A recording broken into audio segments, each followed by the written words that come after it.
Aloha! Welcome back to the Anxiety Coaches Podcast.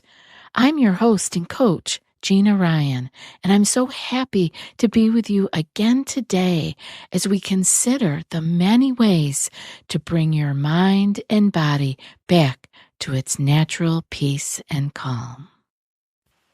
In today's episode, I want to define the difference between stress and anxiety. So I want you to be able to distinguish between what you are feeling. Am I feeling stress or anxiety? When I'm working with clients, my way of helping them distinguish between anxiety and stress can really empower them to understand their emotional responses better and manage them effectively.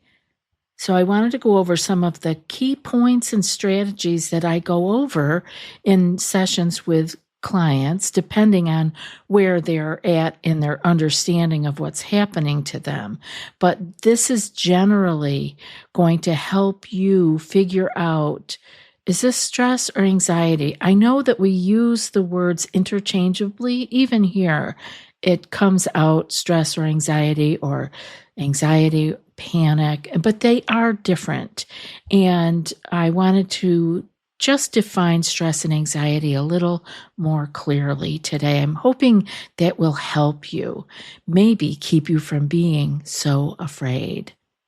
So let's look at defining stress and anxiety. Up first would be stress. This is an actual response to external pressures or demands. And this can be linked to specific situations or tasks that we're doing, such as work deadlines or family obligations. So we can feel that, right? You can feel that stress when I talk about work deadlines or family obligations. And now anxiety, when we're looking at a definition, it's more of a feeling of apprehension or fear about future events or situations, even without immediate stressors. So you don't have to be having a deadline or family obligations happening. You can have that anxiety, that feeling of apprehension or fear about future events out of nowhere. And I know I talked about that recently in other episode about the unconscious aspect of anxiety and how that can come up. But that feeling of, now I say here apprehension, but for me it was that feeling of dread, of doom, the feeling that the other shoe was going to drop without any immediate stressors. I could look around and say there's nothing wrong. And I hear this from clients all the time. Now that is anxiety, that feeling of impending doom. Something awful is going to happen. I don't have any clue as to why I feel this or what it is actually going to be, but something dreadful is about to happen. So now if we move along a little bit and we can talk about the cause. So we'll start with stress again. Typically, stress is triggered by identifiable external stressors, just like I said earlier about family obligations or a work deadline. Could be a job interview, a traffic jam. This is stress. Financial worries. This is stress. And when I'm saying that to you, I am putting my hand on my chest because I can feel that kind of stress. Stuck in traffic, the chest starts to tighten, right? Job interview, everything tightens up. Financial worries. So that is stress. That thing where I want to put my hand on my chest because that's where I would be feeling that kind of stress. And now, if we're going to try to explain anxiety a little bit, it's more often triggered by internal worries or negative thoughts about future possibilities, even when we don't have any specific external threat. There's nothing around us causing us to have a negative thought. Anxiety can be disproportionate to the actual situation. And obviously, we can see later on where the stress is going to really tie in with our anxiety and how we can keep ourselves in these cycles. So again, the stress, we can identify why we're feeling stress, but the anxiety, it can very often be by worrying or a negative thought about future possibilities. It's not something there that we can grab onto and actually deal with. Now, next up would be physical symptoms. Now, how these can differ between stress and anxiety, right? Let's look at stress first. Often the stress manifests physically as muscular tension, as headaches, rapid heart rate, fatigue, digestive problems, those kinds of things that we have typically addressed as being stress in our body. That's what they are. I have a stress headache, or I have digestive problems. I was overworked and my stomach is giving me trouble now. The tension in the muscles, the clenching of our fists, the chest, holding my chest, because that's where I would feel some of that stress, right? That's some physical symptoms of stress. Now, anxiety, on the other hand, can include those stress-like symptoms, but they're often accompanied by additional symptoms, such as excessive worry, restlessness, hypervigilance, and a feeling of impending doom, which I mentioned earlier, even when the situation doesn't warrant it. Now, I know that you can get this difference because we don't often feel restless just when we have stress, but when the anxiety is coming on and we are really down that wormhole with anxiety, we do feel restless. We are hypervigilant. We are looking and scanning the horizon for more trouble. Those are some of the physical differences we can feel in our body. Next up would be some of the emotional and cognitive differences. So we're going to be feeling different emotionally and different in our way of understanding the world around us with stress and anxiety. The stress can actually lead us to irritability, to frustration, and difficulty in concentrating. But often it resolves once the stressor is managed or removed. This is a really big point I want you to get.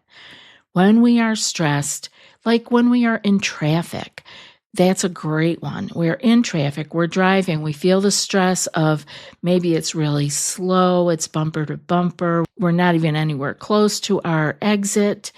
And so we're starting to feel the stress. We're probably late for work or the airport or something big like that. But then once the traffic starts moving and we get off our exit and we're just zipping right along, we don't feel that irritability and frustration anymore. They dissipate as the stressor is removed or we are handling it. Anxiety, on the other hand, will persist and create a sense of fear or dread even after the stressor is gone.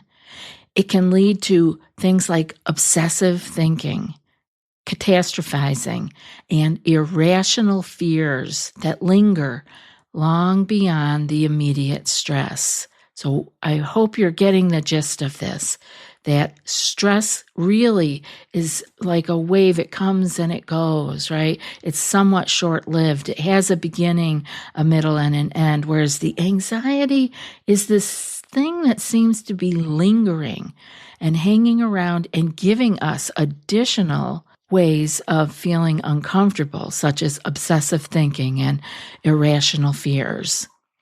Now, let's look at how the time frame of stress and anxiety differ. Stress generally is short-term, like I said, and it can be like that wave. It comes, it goes. And it can be tied to specific events.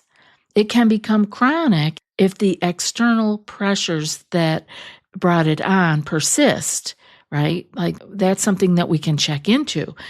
Do I have an external pressure that I can remove or work on so that it doesn't become chronic? Now, anxiety, on the other hand, would be often a long-term time frame, and it can exist without any immediate stressors, which is the thing that people have trouble grasping. You can have anxiety. It can arise in you, give you all the physical and mental symptoms and sensations without any immediate stressor. This is when people say it came out of the blue, but it didn't. Anxiety disorders are characterized by excessive and persistent worry that disrupts daily life without any immediate stressors that brought it on. This is where we can see a bit of a difference. We can have loads of stress, but it can easily come and go. It can easily lessen when it is removed or handled, but anxiety doesn't play by those same rules. Now, there's some ways we can look at this, because if you can keep these analogies in your head, it might help you when you are thinking about, what is this? Is this something long-term, or is this something that has just come up and going to come and go like the waves in the ocean? You could look at stress as a river. It flows. It can rise and fall depending on the external events. When managed well, we can navigate the current easily. When the flow gets too high by having too many stressors, it can become overwhelming and really difficult for us to be able to navigate. It might be moving too fast. Often that's how we feel when we have too much stress going on. So consider your stress like a river. And if we wanted to look at anxiety in a different way, we could look at it as a cloud. Anxiety is more like a cloud that hangs over someone. Even when the weather is calm, it doesn't require an immediate reason to appear, and it can block clarity of thought even in peaceful moments. It can be like that cloud hanging over you. I know some of you might even already feel this.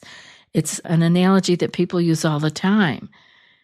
So consider that. Am I feeling like, even though the weather around me, the situation, my life, these events, and what is happening to me in and out of the day is calm, but I still have this cloud hanging over me? You don't have an immediate reason for it to have appeared. That would be more like anxiety, and it's blocking your clarity of thought, and even when you are having a peaceful day. It didn't come out of the blue. It is that cloud of anxiety. So what are some of the things we can do to manage these things in different ways? The stress management would be to encourage yourself to continue with healthy coping mechanisms. Things that we talk about here all the time, all of the lifestyle changes we talk about, but include things like time management and problem-solving techniques and relaxation practices, such as the deep breathing we talk about, the longer, slower exhale, the body scan meditation. These are all wonderful for stress management. And like I said, add some different things in that I don't talk about a lot, like time management. Do that. That could really help you with being on the highway and driving. Driving becomes very stressful for clients of mine, and the stress can lead them into more anxious times and going completely down the wormhole if it isn't taken care of. So don't be stressed out when you're driving. Use better time management as an example. And for anxiety, besides the stress relief techniques, you could focus on cognitive behavioral approaches, which just means changing the irrational thoughts, challenging them, letting them change as you work your way through them by asking questions about them. Also using mindfulness, which we talk about here all the time. This is my key number one, mindfulness. And keeping yourself grounded. So remember, meditation, journaling, or going to therapy or having a coach can help address chronic anxiety patterns. You can get out of these. They can be managed and changed so that you are not stuck in them. One thing that would be good to do is to notice the signs of escalation. Chronic stress can lead to burnout, where you begin to feel physically, emotionally, and mentally drained. So look for that. Look for when you are getting too tired, emotionally not able to handle things, and feeling mentally drained. That is too much stress probably in your day-to-day life. And for anxiety, chronic anxiety can develop into anxiety disorders or, things such as being diagnosed with general anxiety disorder or panic disorder or social anxiety disorder. But you might just be able to feel it yourself that this is going up, even if you haven't been diagnosed. Back in the day when I had anxiety, nobody was going to therapists. That was just not the thing, and not in the world I was living in. But I clearly had anxiety and issues with my stress. I wasn't diagnosed with anything because people didn't do that back then. Now there's 100 different things you could be diagnosed as, and they're all under anxiety disorders. And it might require you to have more targeted therapeutic interventions. That's fine. But do start with the lifestyle changes and the mindfulness techniques that we talk about here when you feel that your anxiety is escalating. If a client is feeling overwhelmed with work and they're experiencing stress, but once the deadline passes and they feel relief and they can go on to normal functioning, I call that stress. It comes, it goes. We all have that. I get worked up about stuff. Don't let me fool you. I have stress about things. It comes, I can even feel overwhelmed, and then it goes. And once the external pressure on me is gone, I am feeling fine and I can return easily back to normal functioning. On the other hand, if a client might be worrying about future job performance, even when their current workload is manageable, or they're actually succeeding and doing well at work, but they are ruminating about failing and about what they're going to do for their job in the future. Now, this becomes anxiety because they are already in a calm environment. They're succeeding. Their workload is manageable, but they are still ruminating and worrying about the future. That's anxiety, not stress. So I have some questions I'd like you to ask yourself as you are going forward when you are trying to differentiate stress from anxiety. Ask yourself, is this feeling tied to a specific event or task that I'm dealing with? That would be stress. Another question would be, am I worried about something that hasn't happened yet or might not happen at all? That would be anxiety. Does this feeling go away when the stressor is resolved, or does it linger? Again, that would be anxiety. Now, while stress and anxiety are distinct, they often coexist. Prolonged stress can contribute to anxiety, definitely. And anxious thoughts can increase our stress levels. Helping you understand and identify the root cause of these feelings and helping you cope with them can reduce overall emotional overwhelm.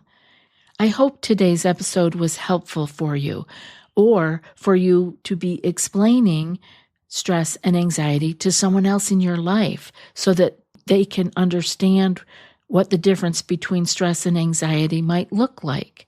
They might not know what you're talking about when you say stress or anxiety. By giving you some tools and explanations today and some analogies, I hope that you can begin to distinguish between stress and anxiety, helping you better work your way out of reactive behaviors that only keep you locked in the stress and anxiety cycles. And now for today's quote. Stress is the trash of modern life. We all generate it, but if you don't dispose of it properly, it will pile up and overtake your life. And that's from Danze Pace. I'll be back in a few more days with another podcast. Until then, be well and aloha.